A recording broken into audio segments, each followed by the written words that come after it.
You're standing in a dimly lit chamber beneath Windsor Castle in the year 1483. The stone walls weep with centuries of accumulated moisture, and the air carries a metallic tang that makes your stomach clench. You're a court physician, summoned by royal decree to witness something that will haunt your dreams for the remainder of your days. Before you lies a wooden contraption that looks like a child's toy, but you know its true purpose. This is the Duke of Exeter's daughter, and the screams echoing from its vicinity belong to a man whose only crime was questioning the divine right of kings. What you're about to witness isn't justice, it's entertainment. For the royal family watching from their elevated platform, this isn't punishment, it's pleasure. The systematic torture of human beings became not just accepted practice in royal courts across Europe, but an art form refined over centuries. Kings and queens didn't just order executions. They crafted elaborate spectacles of suffering designed to satisfy their most twisted desires while sending messages to anyone who dared challenge their absolute power.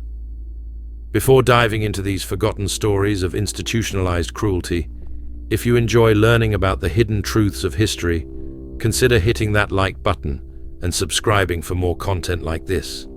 Please comment below to let me know where you're listening from.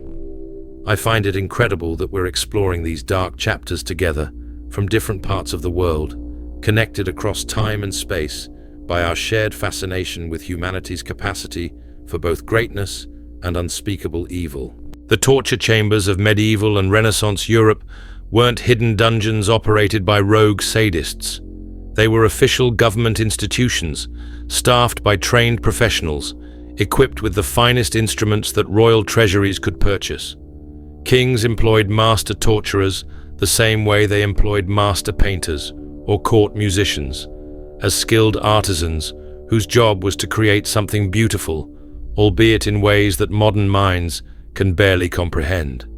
Consider the court of King Edward I of England, known to history as Longshanks. This was a man who didn't simply defeat his enemies, he obliterated them in ways designed to serve as eternal warnings.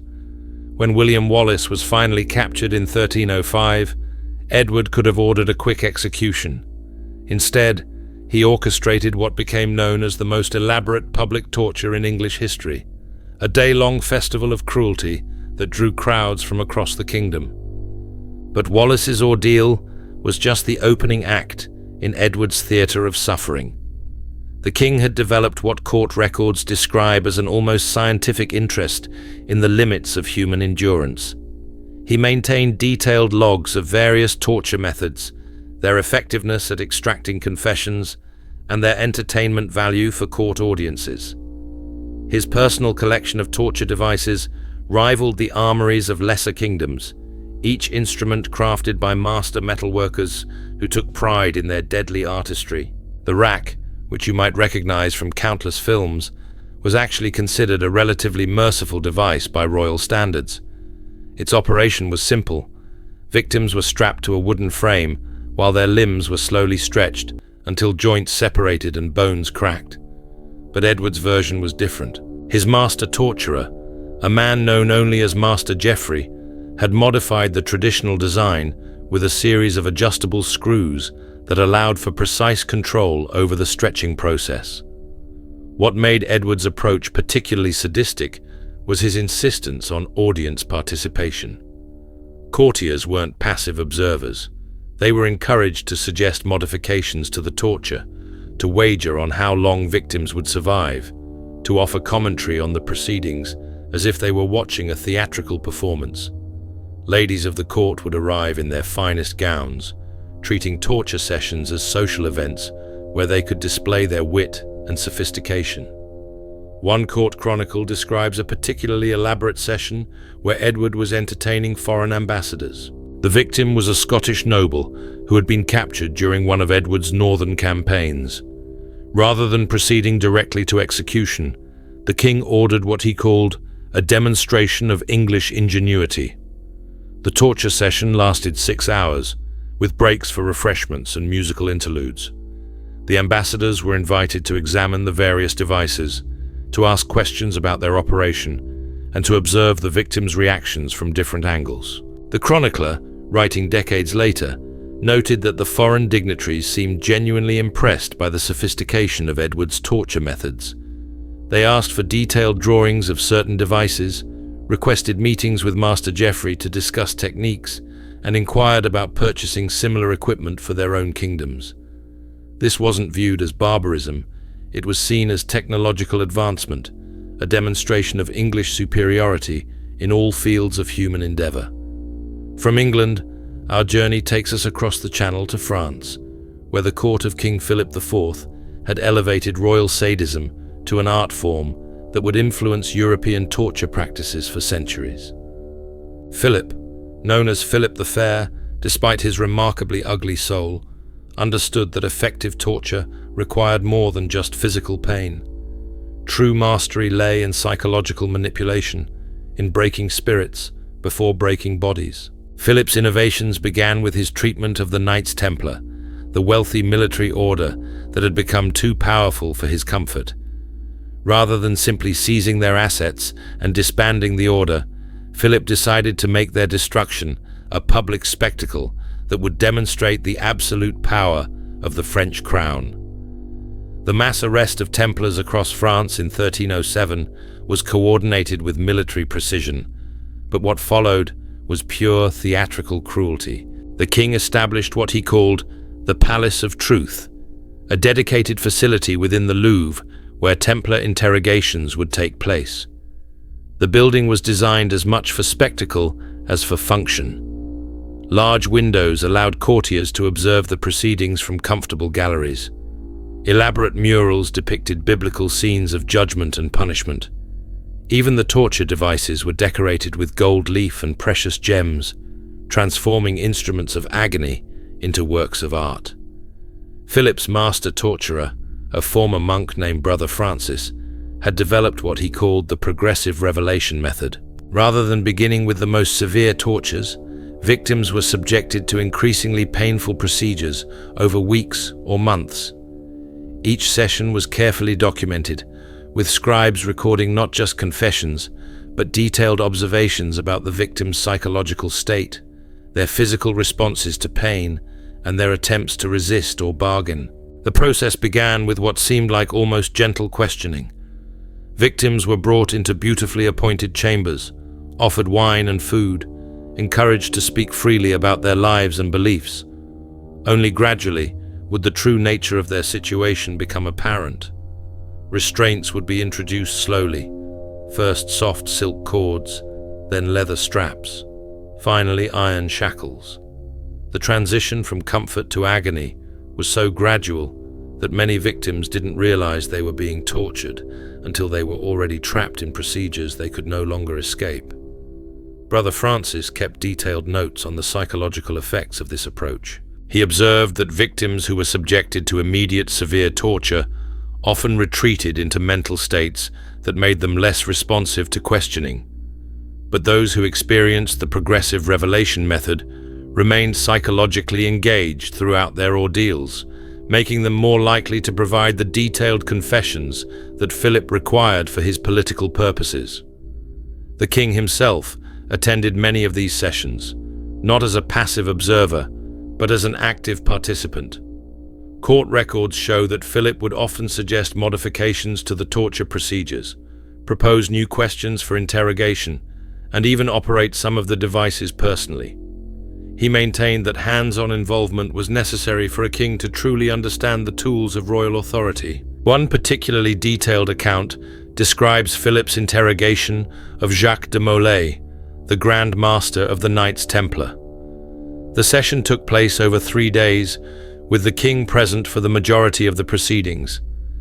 Philip began each day by personally examining the torture devices that would be used, explaining their operation to the assembled courtiers, and discussing the philosophical principles underlying their design. The torture of de Molay became a masterclass in royal sadism, combining physical agony with psychological manipulation in ways that pushed the boundaries of human endurance. Philip didn't want just a confession. He wanted complete spiritual surrender, a public acknowledgement that the king's authority superseded even the most sacred religious vows. The first day began with what Philip called the education of flesh. De Molay was stripped and chained to a device that resembled a communion table, its marble surface carved with religious symbols that mocked his former sacred office. The king explained to his audience that true authority required understanding the difference between divine power and human presumption. As heated irons were applied to the Grand Master's feet, Philip delivered what he called a theological lecture, discussing how pain purified the soul and revealed the true hierarchy of earthly power. What distinguished Philip's approach from crude brutality was his insistence on intellectual discourse during the torture sessions. Between applications of red-hot metal to de Molay's limbs, the king would pause to engage his victim in philosophical debate. He would ask questions about the nature of obedience, the limits of religious authority, and the proper relationship between temporal and spiritual power. When de Molay attempted to maintain his dignity through silence, Philip would simply nod to Brother Francis, and the pain would intensify until speech became involuntary. The second day introduced what court records describe as mechanical persuasion. De Molay's fingers were placed in a device called the pillywinks, a Scottish invention that Philip had acquired through diplomatic channels. The machine applied precise pressure to fingernails and joints, allowing for graduated increases in agony that could be sustained for hours without causing unconsciousness. Philip personally operated the screws, turning them slowly while maintaining casual conversation with his courtiers about matters of state, as if the screaming man before him was merely background music to royal business. But it was the psychological torture that proved most effective. Philip had researched de Molay's personal history, learning about his family, his childhood, his path to religious devotion. During the torture sessions, the king would weave these personal details into his questioning, suggesting that de Molay's suffering was punishment not just for his supposed crimes, but for deeper spiritual failures that stretched back to his youth. He implied that the torture would continue not just until confession, but until genuine repentance for a lifetime of spiritual pride. The third day brought what Philip called the final revelation. De Molay was subjected to the strappado, a torture that involved hoisting victims by their arms, tied behind their backs, then dropping them suddenly to dislocate shoulders and tear muscles. But Philip's version included a refinement. Weights were attached to the victim's feet, and the drops were calculated to cause maximum pain while avoiding fatal injuries. Between each session of suspension, de Molay was lowered and questioned, his broken body unable to support itself, while his mind struggled to maintain coherence. Throughout this ordeal, Philip maintained detailed correspondence with other European monarchs, describing his techniques and sharing insights about the psychological principles underlying effective torture. These letters, preserved in various royal archives, reveal a mind that had transformed cruelty into a systematic science.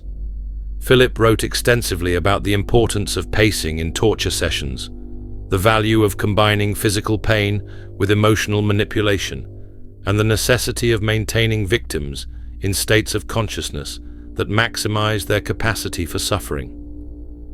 The king's letters to his nephew, Edward II of England, are particularly revealing. Philip described torture not as a regrettable necessity, but as an essential royal skill, comparable to military strategy or diplomatic negotiation. He encouraged Edward to establish his own torture facilities, offering to send Brother Francis to England to train English practitioners in advanced techniques. These exchanges reveal how royal sadism spread across Europe through formal diplomatic channels, with torture methods shared like trade secrets between allied kingdoms. Philip's influence extended beyond mere technique to the philosophical justification of royal cruelty. In his treatise On the Divine Nature of Royal Justice, written during the height of the Templar persecutions, the king argued that torture served God's will by revealing hidden truths and punishing spiritual pride. He claimed that a monarch who failed to employ torture when necessary was actually showing false mercy that enabled evil to flourish. This theological framework provided intellectual cover for practices that might otherwise have troubled even medieval consciences. The impact of Philip's innovations can be traced through subsequent generations of European royalty. His methods were adopted and refined by rulers across the continent, each adding their own cultural variations to the basic techniques. The Spanish Inquisition incorporated Philip's psychological approaches into their religious tribunals. German princes adapted his systematic documentation methods for use in witch trials. Even the Ottoman Empire, through captured European slaves who had witnessed French torture sessions, began incorporating Western techniques into their own interrogation practices. But perhaps Philip's most lasting contribution was his transformation of torture from a crude instrument of punishment into sophisticated entertainment for royal courts. Under his influence, torture sessions became social events where nobility could demonstrate their sophistication by appreciating the subtle artistry involved in breaking human beings. Courtiers developed specialized vocabularies for discussing torture techniques, much as they might discuss hunting or falconry. Ladies of the court commissioned artists to create decorative torture devices that could serve as conversation pieces in their private chambers. The evolution of royal sadism reached new heights under Philip's successors, who inherited not just his techniques, but his philosophical framework for justifying unlimited cruelty. The French court of the 14th century became a finishing school for European nobility, where young aristocrats learned that true power required the ability to inflict suffering without experiencing empathy.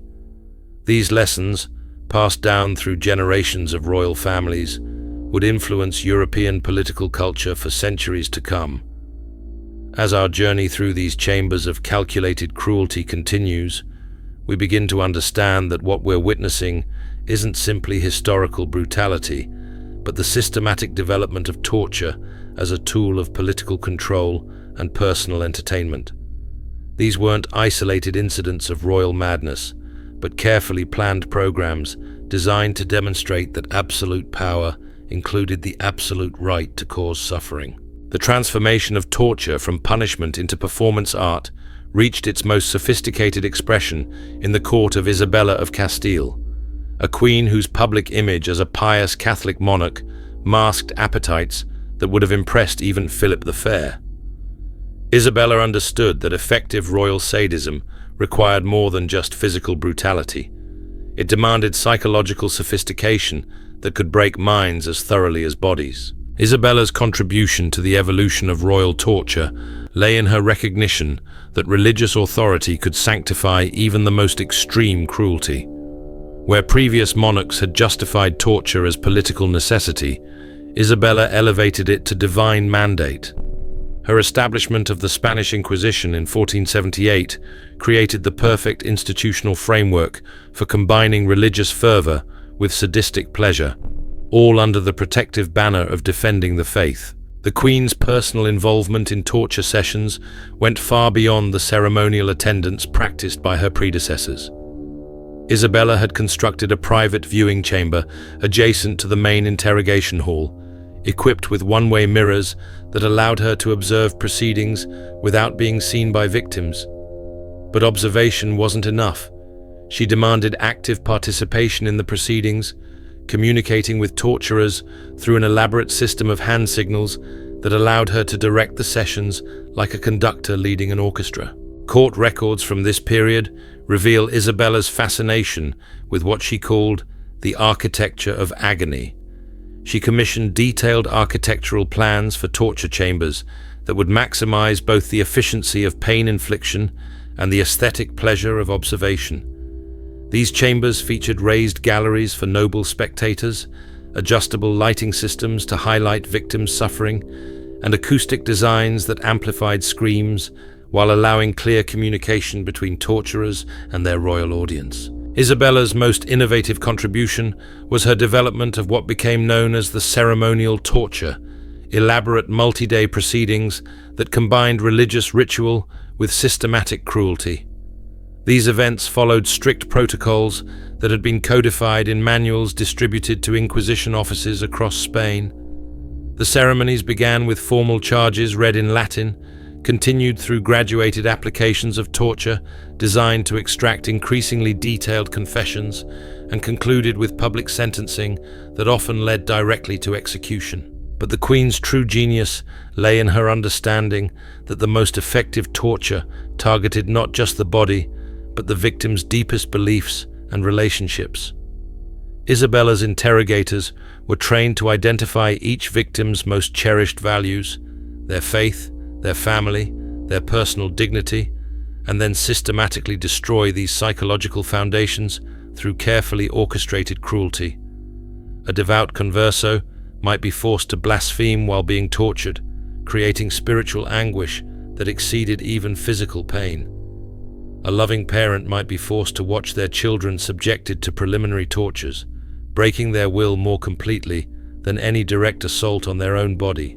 The Queen maintained extensive correspondence with torture specialists across Europe, sharing techniques and requesting detailed reports on innovative methods being developed in other kingdoms. Her letters to the Holy Roman Emperor Maximilian reveal a mind obsessed with the technical aspects of inflicting suffering. She wrote extensively about optimal heating temperatures for branding irons, the most effective pressure points for applying the thumbscrews, and the psychological principles underlying successful interrogation. One particularly detailed exchange concerns Isabella's collaboration with Italian engineers to develop mechanical torture devices that could operate with clockwork precision. These machines, crafted by the same artisans who built elaborate astronomical clocks for European cathedrals, could apply graduated pressure or heat according to predetermined schedules that stretched torture sessions across multiple days.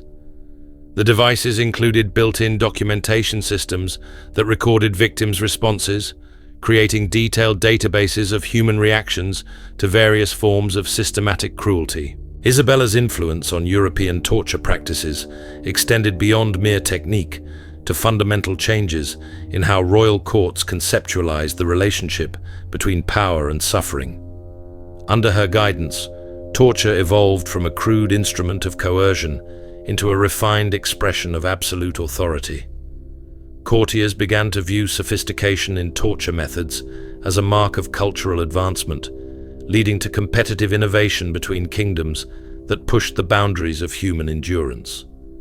The Queen's approach to royal sadism found its most complete expression in her treatment of the Reconquista's final phase, the conquest of Granada in 1492. Rather than simply expelling Muslim populations, Isabella created elaborate public ceremonies where captured Moorish nobles were subjected to tortures specifically designed to humiliate Islamic religious practices.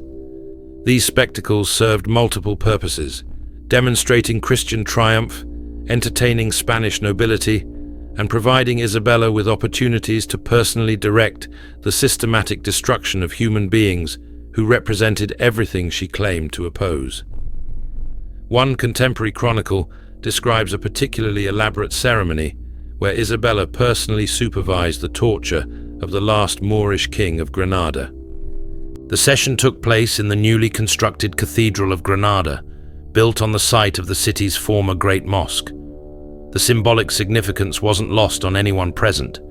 Christian authority was literally being built on the foundation of Islamic defeat, and the torture of the deposed king represented the physical manifestation of this spiritual conquest. Isabella's methods influenced not just Spanish practice, but torture techniques across Catholic Europe. Her innovations were studied and adapted by French, Italian, and German courts, each adding their own cultural refinements to her basic approaches.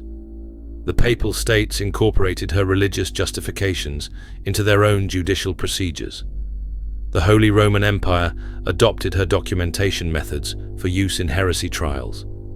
Even Protestant kingdoms, despite their theological differences with Catholic Spain, found practical value in Isabella's systematic approaches to breaking human resistance. The Queen's legacy in the evolution of royal torture extends beyond her immediate historical period. Her integration of religious authority with systematic cruelty provided a template that would be followed by subsequent generations of European monarchs. The witch trials that swept across Europe in the 16th and 17th centuries employed techniques pioneered under Isabella's direction. The religious wars that devastated Central Europe drew heavily on torture methods refined during the Spanish Reconquista. Even the colonial expansion of European powers carried Isabella's innovations to the Americas, Asia, and Africa, spreading sophisticated torture techniques across the globe.